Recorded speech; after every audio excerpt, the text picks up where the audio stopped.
Olá, pessoal. Vamos dar início agora à parte final, né, do nosso curso. O último tópico aí relacionado ao conteúdo de fisiologia vegetal e já estamos com saudades, né? Espero que vocês tenham conseguido acompanhar e que tenham aproveitado bastante a oportunidade. Bom, o último tópico, como falamos, ele está relacionado com senescência e abscisão. E, claro, a morte tanto de tecidos, né, órgãos e o indivíduo como um todo. Então, para a gente avançar nesse conceito, né, nessa parte do conteúdo, a gente tem que primeiro entender algumas definições. E uma das definições relacionadas à senescência, a gente poderia dizer que é o conjunto de processos degradativos que acontecem sob o ponto de vista físico, químico e biológico em órgãos vegetais, levando os mesmos e ou toda a planta à morte. Então, gente, é aquilo que a gente falou, né? A senescência pode ser celular, pode ser tecidual, pode ser de órgão, como pode ser de planta inteira.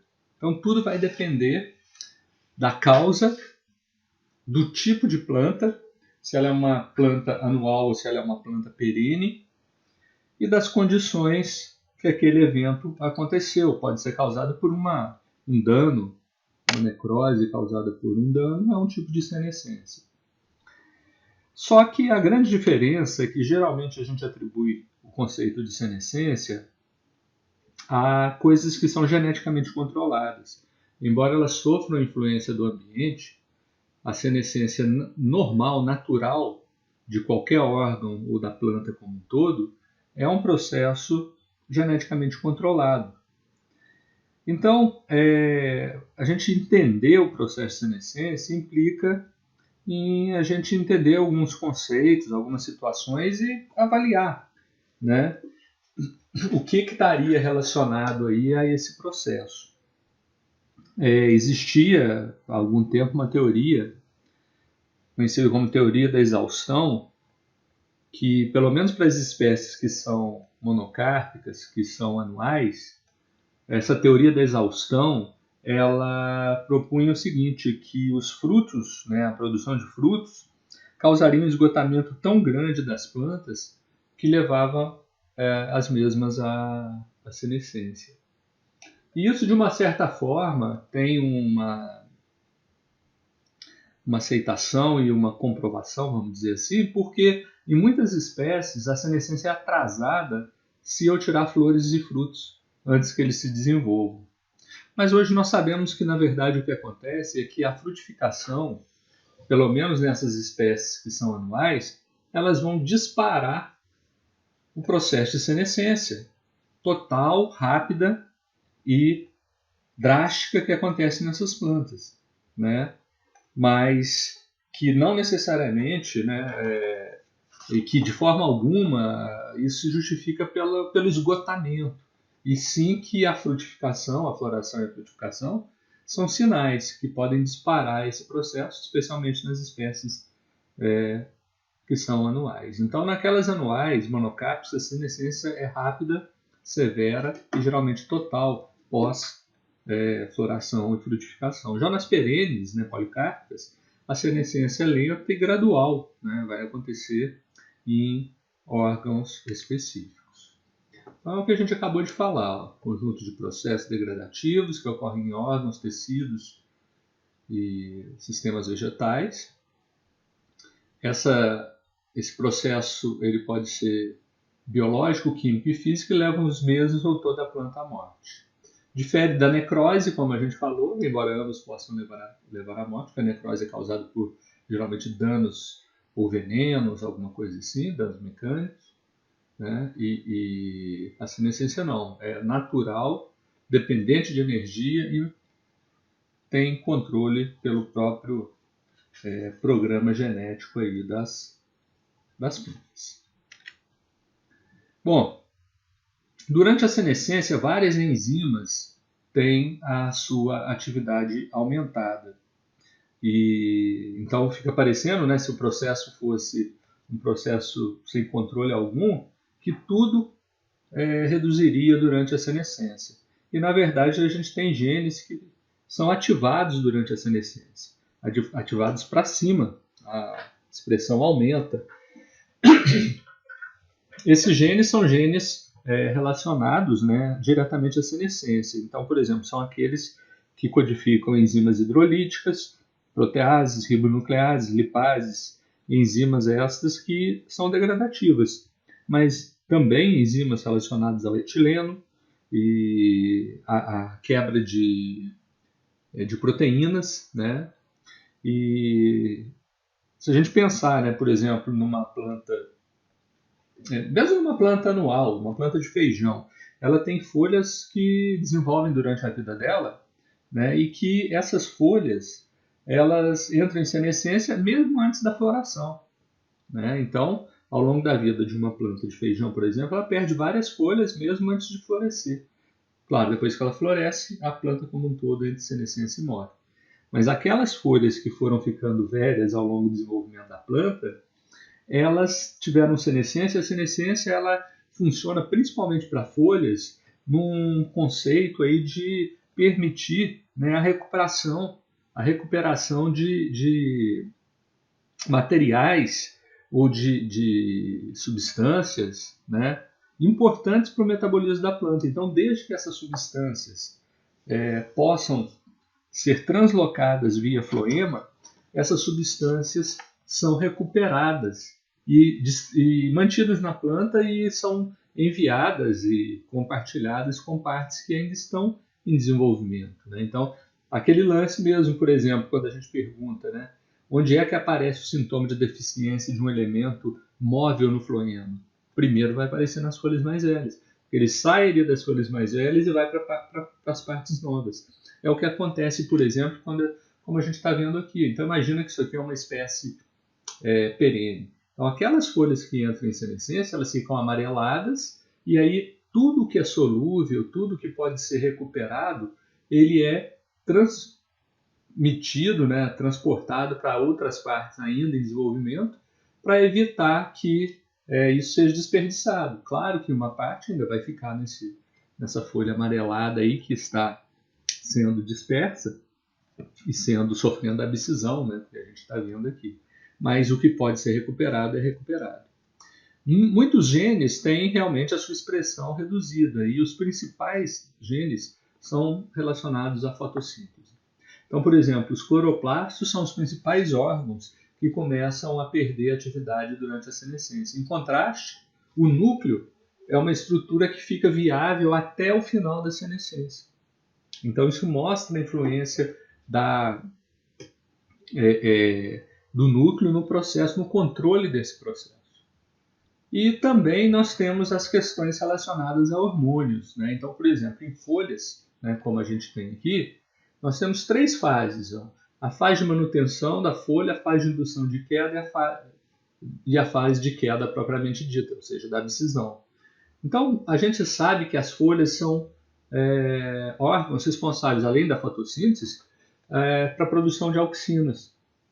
E nessa fase de manutenção, o nível de produção de auxinas e o transporte dessas auxinas da folha para as demais porções faz com que essa região, que é onde ocorre a formação das camadas de abscisão, fiquem praticamente insensíveis ao etileno, que é o hormônio responsável pelo processo.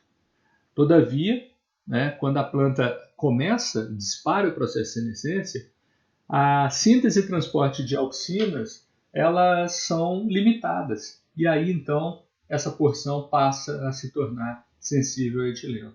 Pela ação do etileno, ocorre a formação das zonas ou camadas de abscisão, e com o passar do tempo, essa folha já amarelada, bastante velha, se desprende da planta, né, a fase realmente de queda. Então, como a gente falou, né, isso permite, nesse período aqui que a folha ainda está ligada à planta, permite que ocorra essa recuperação desses recursos valiosos que foram investidos na construção dessa folha. Como eu falei, óbvio, não se recolhe tudo, não se recupera tudo, mas uma parte, o que é solúvel, pode ser recuperado. Então esse slide outro aqui mostra bem interessantemente aí, né, os efeitos do ambiente, de estresse, de hormônios e do próprio metabolismo sobre a senescência foliar. Então, claro, tudo depende também se a folha é jovem, madura ou se é uma folha velha. Então, nas folhas jovens, a senescência ela tem uma grande dificuldade de ser induzida. Já na folha madura e na velha, principalmente na velha, são folhas que são muito mais sensíveis à ação dos estresses do ambiente, né, do que as folhas mais novas. E, claro, quando as informações se somam, né, eu tenho aí, então, uma facilidade para que aquele fenômeno aconteça. Então, uma planta que é de clima frio, ela sabe que em determinada época do ano, né, durante a evolução isso foi desenvolvido, que ela tem que perder folhas. Então, à medida que o ambiente vai ficando frio, que o fotoperíodo vai reduzindo, ela altera os níveis, né, pela informação do ambiente, ela vai alterar os níveis hormonais dos fitohormônios, principalmente ácido abscísico e etileno são aumentados, enquanto auxinas, giberelinas e citocininas caem, e isso vai afetar no metabolismo também, na fotossíntese, na respiração, e esse conjunto de sinais acaba em uma folha madura para frente, levando, né, ao desenvolvimento dessas características, né, que são típicas da senescência e podem culminar com a abscisão, né, que vai ocorrer dependendo do órgão em questão. Então, como a gente falou, né, esse esqueminha aqui mostra exatamente as zonas ou camadas de abscisão. Em muitas espécies ela pré-existe com células ainda vivas, mas com o avançar da senescência, essas células ficam, como a gente falou, sensíveis ao etileno, elas acabam morrendo, se suberizam, e aí essa região sofre a morte dessas células e fica o órgão, né, fica preso à planta apenas pelos feixes de condução. Aí um vento, uma agitação mecânica, uma pancada, faz com que aquele órgão caia. Então, por exemplo, você chegar numa árvore, né, der uma batida na árvore, muitos frutos caem, frutos maduros geralmente, né? Uma mangueira, você quer colher uma mangueira de uma mangueira muito grande, uma manga de uma mangueira muito alta, às vezes a pessoa simplesmente bate um bambu, taca uma pedra, alguma coisa assim, e acertando ela cai, porque ela está presa apenas pelos feixes de condução. E às vezes se você bate num fruto que ainda está verde, ele balança, parece que vai cair, mas não cai. Por quê? Porque ele ainda está conectado. Então, nesse local onde a zona ou camada de abscisão se formou, se eu chegar e der um toque, eu separo. Quando eu tento separar uma folha ou um fruto de uma planta ainda verdes, ainda sem a formação da camada de abscisão, às vezes eu rasgo o tecido aqui, ó, e não consigo fazer essa separação bem feita. E quando é formado a zona ou camada de abscisão, essa região de separação é cicatrizada, ela exuda exudados do xilema e de outras substâncias que vão fechar ali, evitar a perda de água e a entrada de patógenos, né? Então, são estruturas que se formam na base de pecíolos, de folhas, pedúnculos de frutos e na base de pétalas e de estames e de galhos, que são os principais órgãos aí que sofrem abscisão. Qual que é o papel, né, dos hormônios no processo de abscisão? Então, se vocês observarem esse slide, vocês vão ver que dois hormônios estão principalmente relacionados ao processo. Esses dois hormônios são o etileno e as citocininas. Então, esses dois slides nós vimos durante aí a parte de hormônios. Esse caso aqui, ó, o que ele tem? Duas plantas de bétula, sendo que essa aqui é uma planta normal e essa aqui é uma planta geneticamente modificada, que não tem o receptor de etileno até R1. Então, mesmo ambas estavam aí num ambiente cheio de etileno. O que aconteceu? Nessa que é mutante, que não tem um receptor para etileno, é como se não tivesse nada. Ela não tem abscisão nem senescência dos órgãos aí. Nessa outra, caíram todas as folhas, até ainda verdes, sobrando apenas as apicais. E na época lá, vocês lembram que eu falei, que essas folhas apicais se mantêm porque no ápice, é a região principal de produção de auxinas. Então, etileno é o principal indutor de senescência e abscisão. O principal protetor são as citocininas. Então, aqui eu tenho aqui, uma planta mutante que superexpressa o gene para a produção de citocininas e uma normal. Então, ambas já floresceram e frutificaram, os frutos estão aqui. Nessa aqui, que é normal, as folhas velhas estão completamente secas. Essa aqui, mesmo as folhas mais velhas, ainda estão verdes. Estão mostrando, né, que as citocininas protegem enquanto que o etileno estimula. E, né, voltando, né, só rapidamente aqui, lembrando, né, estamos falando de etileno, mas auxinas também em excesso. Né, o 2,4-D, por exemplo, é um herbicida, né, utilizado até hoje e acaba gerando a produção do etileno. Então, etileno e auxinas têm esse mesmo efeito, em excesso, tá? Auxinas, na verdade, elas podem proteger tecidos vegetais contra senescência. Esse outro experimento, né, do Richman e Lang, mostrando que cinetina, né, folhas estacadas mergulhadas em soluções de cinetina, 1 mg por litro, 5 mg, tem o seu amarelecimento atrasado, a produção de proteínas mantida. Então, um dos efeitos mais importantes associados à proteção contra a senescência é esse efeito aí das citocininas.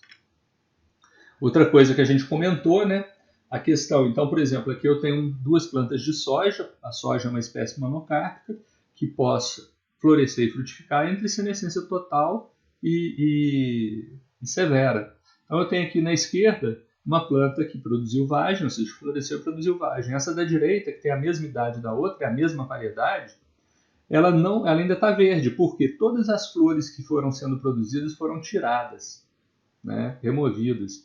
Então vocês percebem que realmente há um atraso, né, do processo. Mas por quê? Porque a floração é que dispara esse processo então de senescência.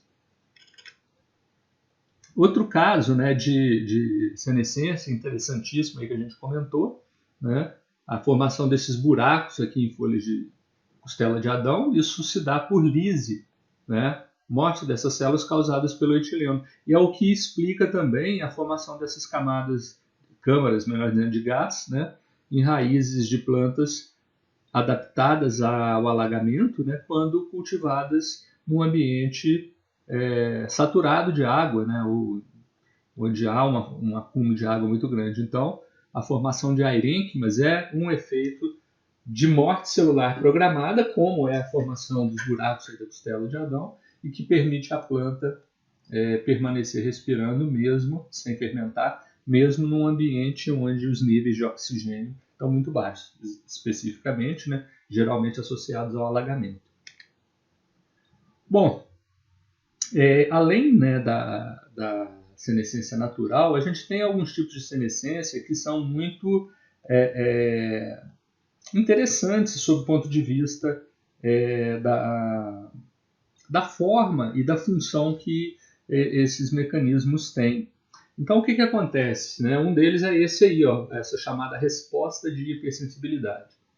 Então, as plantas, algumas espécies, têm genes chamados genes R ou genes de resistência, em que acabam formando ilhas, né, de lesão, como chamadas de lesão necrótica, evitando, né, a propagação de bactérias e fungos e vírus pelo corpo da planta. Então, o que está sendo feito aqui, esse cara está inoculando bactérias, Pseudomonas chicory, e chicória provavelmente, e ele força aqui com a seringa, sem uma agulha, só de forçar uma solução contendo partículas aí de bactéria, ela vai penetrar através dos estômagos. Está fazendo a face abaxial aí, pode ser com a seringa também. Né? E como essas plantas, então vocês veem aqui a injeção aí, como essas plantas têm esses genes, reconhecem esse patógeno, elas causam a morte desses tecidos pela ação de ácidos, de fenóis, de radicais livres e lignina. Então, faz uma ilha formando aí essa lesão necrótica que dificulta, né, o espalhamento do patógeno pela planta e, consequentemente, né, torna a planta mais tolerante aos efeitos de infecção desses patógenos. Então, é uma senescência que evita uma senescência posterior pela tomada, né, de toda a planta por um fungo, por uma bactéria, por um vírus. Então, é um tipo de resposta muito importante, né, de formação dessas ilhas de lesões necróticas, chamadas de resposta de hipersensibilidade. Então, isso participa também o ácido jasmônico, o ácido salicílico, né, vários componentes aí que vão produzir moléculas que combatem esses patógenos. Uma das moléculas mais importantes, são as fitoalexinas. Então, as fitoalexinas são metabólitos secundários com atividade antimicrobiana.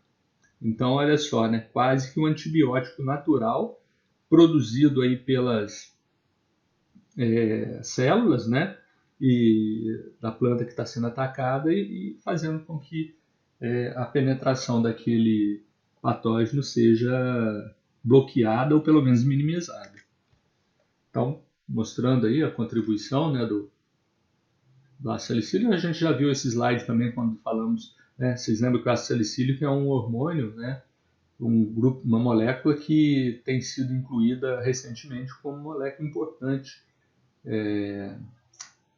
como regulador de crescimento, como fito-hormônio. Né? Então, ele vai disparar, né, esses genes de resposta aos patógenos, compostos antimicrobianos, como eu falei para vocês, né, as fitoalexinas, né, endurecendo as paredes, causando morte celular programada, ou respostas de hipersensibilidade. Então, forma essas ilhas que vocês estão vendo aí nessa folha.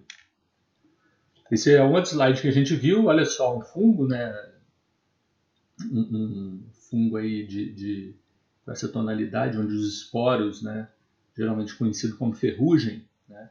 Então, nessa espécie que eu tenho resposta de hipersensibilidade, o desenvolvimento desses fungos é inibido, porque o esporo cai e tem o seu desenvolvimento inibido. Aqui não, nessa outra que não tem resposta de hipersensibilidade, nós temos o espalhamento, né, do patógeno, que vai comprometer e vai acabar matando a planta. Então, isso vai causar uma senescência posterior por ação desses patógenos. Mas se a planta tem esses genes, reconhece esse patógeno e combate esse patógeno, ela consegue superar essa ação, né, que vai ser danosa a ela. Então aqui, ó, ele está mostrando como que isso se dá. Então, tanto a parede do fungo quanto a parede celular da planta, né, pela ação, né, daquele esporo crescendo ali, tentando penetrar, né, através dessas estruturas, causando dano a elas, há um estímulo à formação aí das chamadas fitoalexinas, né, esses metabólitos que têm atividade antimicrobiana. Mesma coisa aqui, ó, por exemplo, herbivoria. Então a folha está sendo comida, por exemplo, por gafanhotos. Isso dispara a produção desse composto, conhecido como cistemina, um polipeptídeo com ação hormonal. Ele é reconhecido e aí dispara a produção, né, nas membranas do ácido jasmônico. O ácido jasmônico ele é produzido a partir do ácido linolênico. E aí esse ácido jasmônico então vai ativar genes que produzem esses chamados inibidores de protease. Então, esses inibidores de protease, eles são moléculas que vão afetar a síntese proteica do animal, vão dificultar, são proteínas antidigestivas, em alguns casos, e que o animal se sente saciado e para de comer a folha, ou mesmo morre porque, embora ele esteja cheio, ele não consegue digerir aquela estrutura, essa molécula de inibidor de protease que foi produzida nos tecidos da planta que ele está atacando. Então esse aqui, ó, mostra aí várias rotas de defesa a patógenos durante a infecção. Então, fungo, bactéria, vírus principalmente, né, vai ser reconhecido pelos genes R, e esses genes R vão então disparar, além dessa questão de íons, mas principalmente isso aqui, ó, a produção das espécies reativas de oxigênio, né, o peróxido, peróxido. Isso aí vai ativar determinado gene. Isso aqui consegue matar, né, esses radicais livres atuam matando esses patógenos, a resposta de hipersensibilidade que vai formar as lesões necróticas, as ilhas, a produção das fitolexinas que vão atuar como antibióticos, a produção de lignina que vai matar os tecidos ali, de ácido salicílico, enzimas hidrolíticas, e o ácido salicílico podendo gerar isso aqui que ele está falando, resposta sistêmica adquirida, ou seja, uma resposta que partes da planta que não foram atacadas já se preparam para um ataque posterior, e até mesmo o ácido salicílico, através do metilsalicilato, pode avisar plantas que estão próximas de que está havendo ataque. E isso, né, evidentemente, faz com que esses indivíduos sejam mais tolerantes a esses ataques. O ataque certamente vai disparar a senescência desses tecidos, né, e dessas plantas como um todo. Então, evitar esse ataque ou espalhamento dele contribui para evitar a senescência e a abscisão dos órgãos. Então, esses aqui são algumas fitolexinas em ervilha, em alfafa, em soja e aqui em famílias da batata. Batata, tomate, pimenta e fungo. Então, tudo isso aqui são moléculas que são metabólitos secundários com propriedades antimicrobianas, produzidos rapidamente após a infecção por micro-organismos. Esse caso bem interessante da gente chamar a atenção, o que acontece? A doença aí chamada de tristeza dos cítricos causa isso aqui. Aqui é uma planta ainda não atacada, essa aqui já foi atacada, mesmo com fruta aí. Ela fica como se estivesse queimado. Isso acontece porque esse inseto aqui ele transmite uma doença chamada tristeza dos cítricos, né? Então, as variedades de laranja-pera, né, que é a mais utilizada aí, e enxertado sobre limão cravo, lembra que eu falei que, né, que o enxerto se dá embaixo é limão e em cima a parte que produz a laranja que você tem interesse, né? No caso aí, a laranja-pera, pode ser outros tipos de laranja. Então, ele transmite uma bactéria que causa esse efeito, porque essa bactéria ataca os vasos do xilema dessa planta. Então, o que já foi feito? Quando essas plantas são pré-imunizadas, né? Então, desculpe, falei, bactéria é um vírus. E esses vírus, né, então, eles são extraídos de plantas contaminadas e aí se faz um processo, né, como se fosse uma vacina. E esse material ele é aplicado a plantas saudáveis e isso faz com que essas plantas se tornem tolerantes a esse vírus da tristeza dos cítricos. Então isso é chamado de pré-imunização, que é um processo, né, tipicamente característico como se fosse de vacina. Só que não há uma comprovação de um sistema imunológico em plantas. Mas para esse caso é um exemplo de que isso é possível. Então, o princípio da pré-imunização consiste em inocular plantas suscetíveis com isolados fracos dos vírus, de forma a conferir um efeito protetor em relação às raças mais severas, mesmo na presença do principal vetor da doença, que é o pulgão, aquele inseto que está no slide anterior, né? Para se ter uma ideia da aplicação dessa tecnologia, em 1990 havia mais de 80 milhões de laranjeiras pré-imunizadas no país.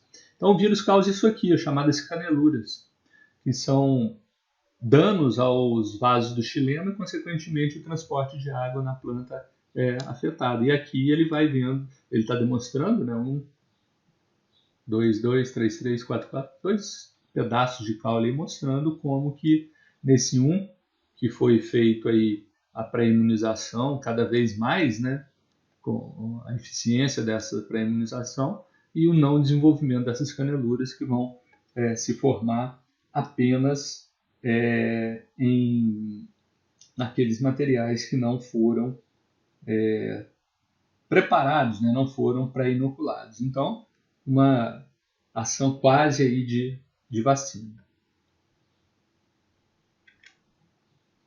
O efeito, né, associado ao ácido salicílico, né, de resistência sistêmica adquirida. Então, eles já mostraram, né, que o acúmulo de ácido salicílico ou de metilsalicilato, né, que é transmissível pelo ar e pode formar plantas, outras partes das plantas ou plantas adjacentes, né, faz com que a resistência a patógenos seja aumentada, ou seja, aquela parte vai estar preparada já, sabendo que pode receber o ataque de algum tipo de patógeno. Quais são os principais fatores, né, que vão causar senescência e abscisão? Então, como todo processo fisiológico, nós sabemos que o controle ele está baseado em 3 níveis. O nível genético, né, onde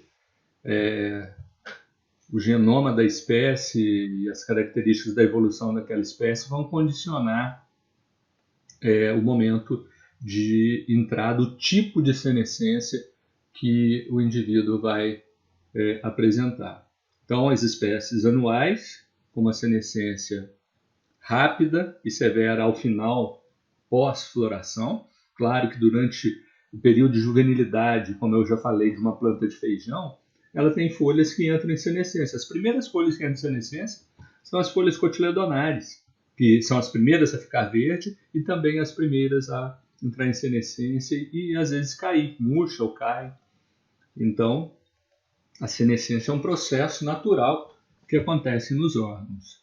Os fatores ambientais, que normalmente estão relacionados aí principalmente à redução do fotoperíodo e da temperatura, mas claro, uma planta numa condição de estresse de alta temperatura, ela pode ter senescência também. E os hormonais.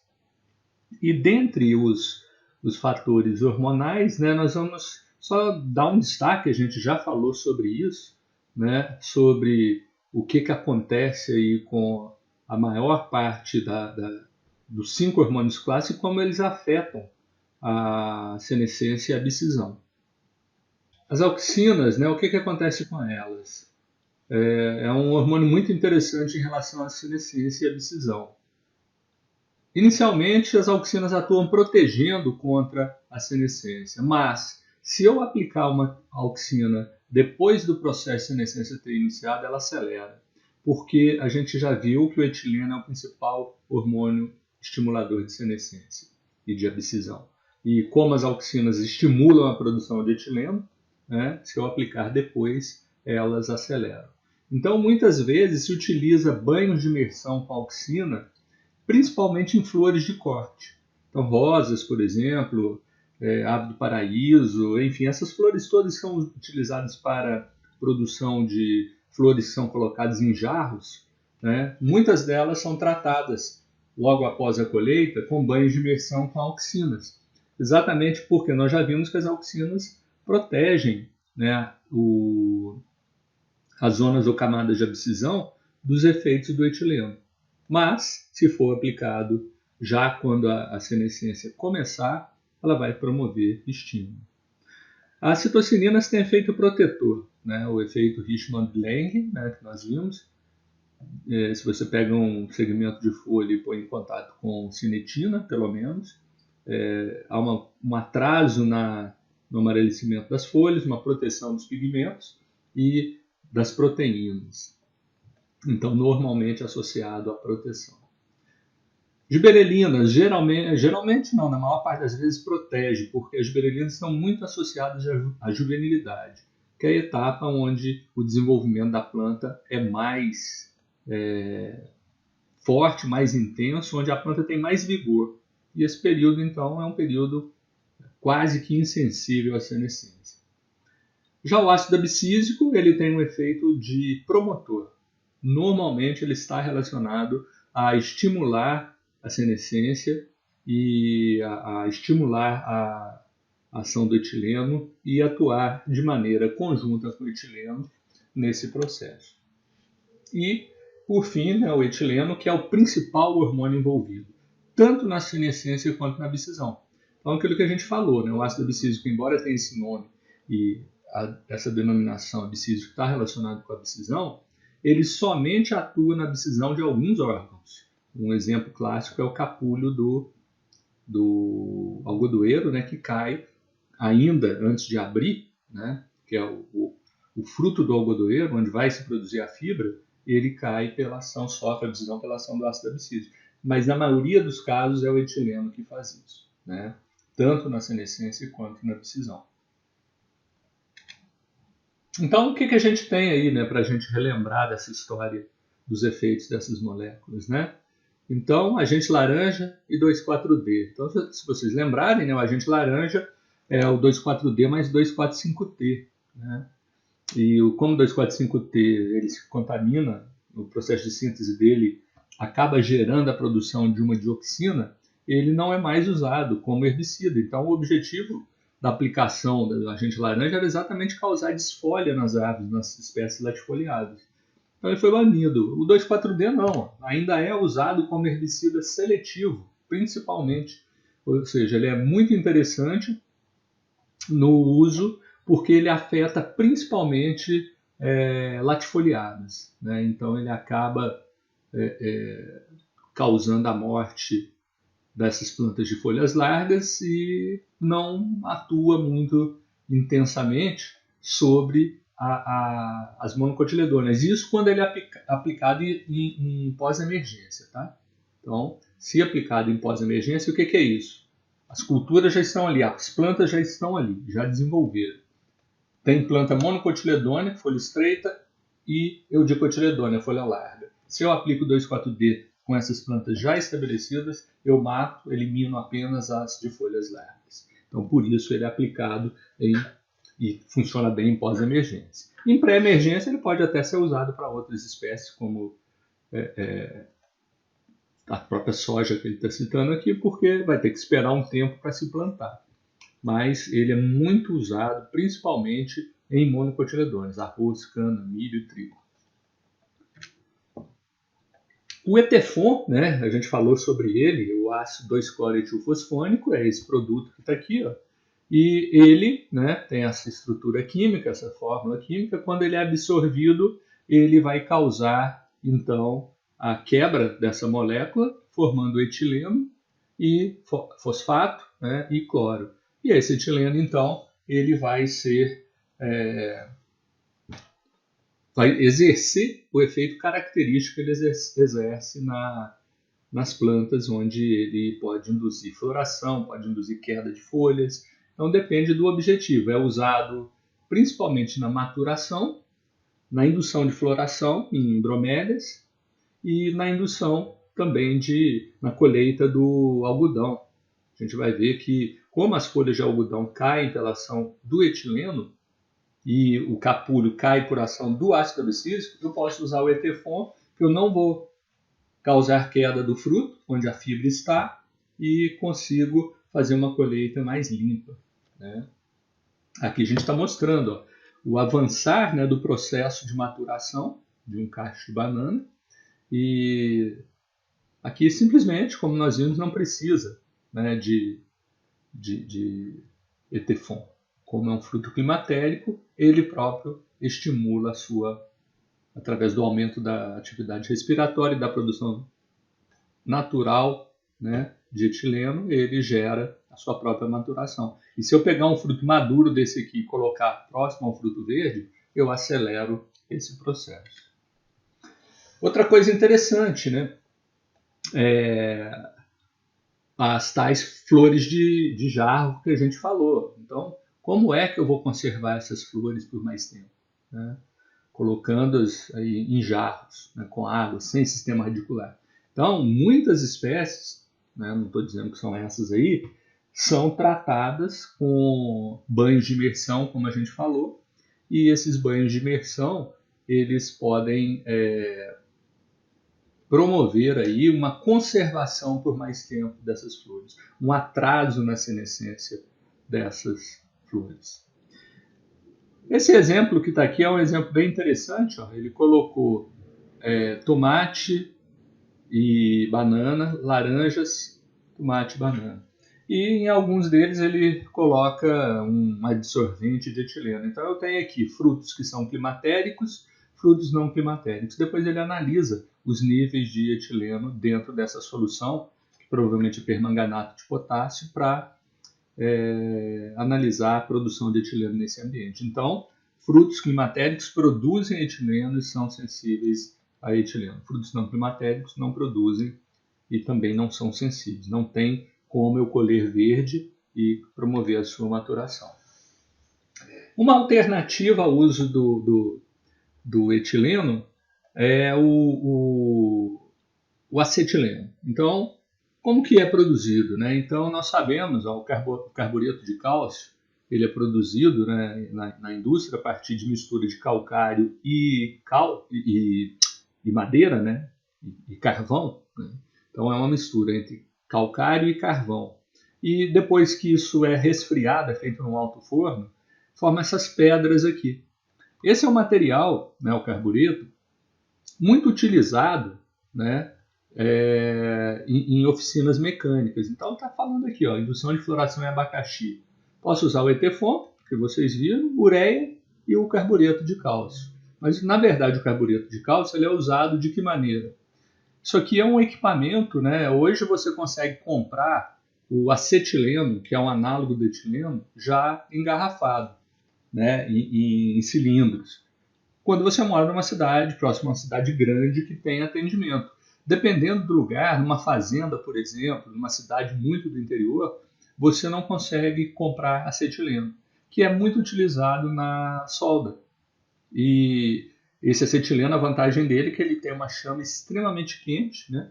E como que ele é preparado? Simples. Ele é colocado aqui dentro desse recipiente aqui, né? Essas pedras são jogadas, é colocado água e a reação química da água no carbureto de cálcio libera o acetileno.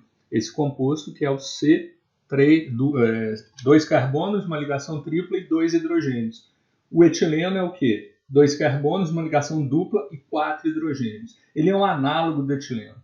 Então, a gente vai ver que essa molécula também é capaz de induzir a maturação de frutos e, claro, como consequência posterior, a sua senescência. Então está aí ó, o processo, a reação, né, como que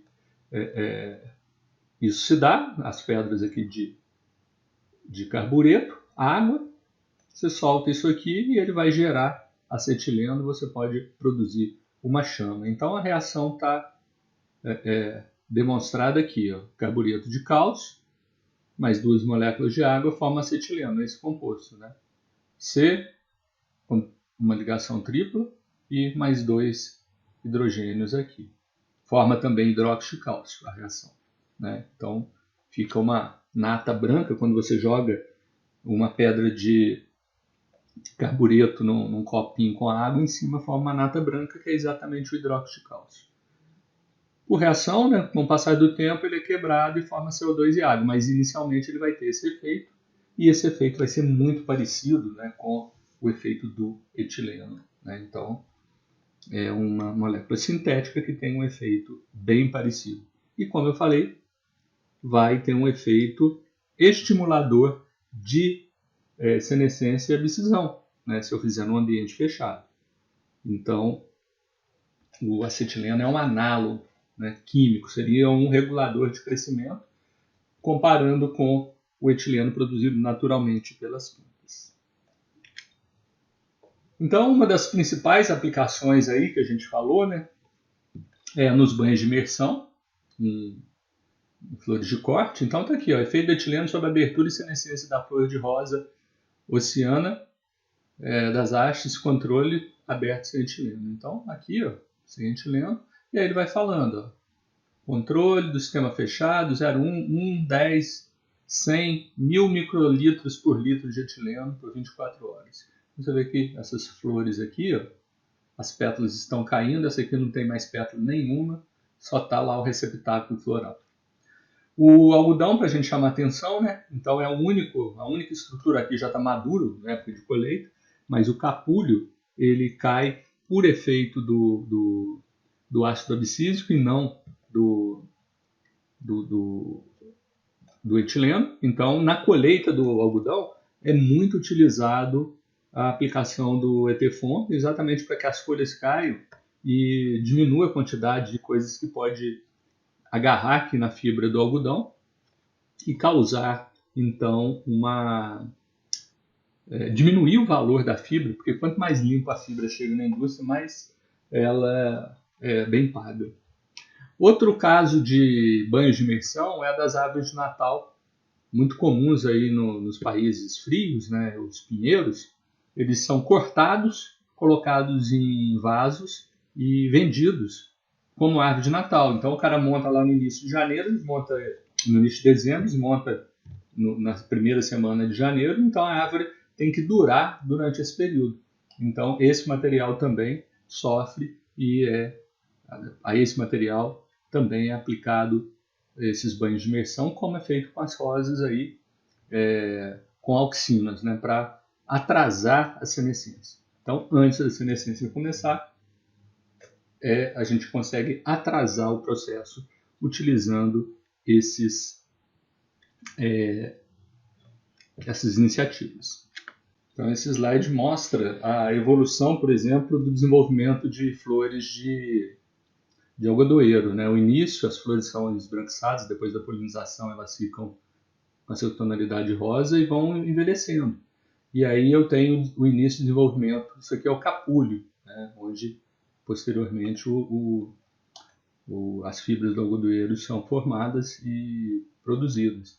Então esse fruto, né, tende a cair pela ação do ácido abscísico. As folhas do algodoeiro caem por ação do etileno. Então, durante a colheita, né, é aplicado aí o Etefon, que derruba as folhas e mantém o capulho. Com isso, a qualidade da fibra colhida é muito melhor.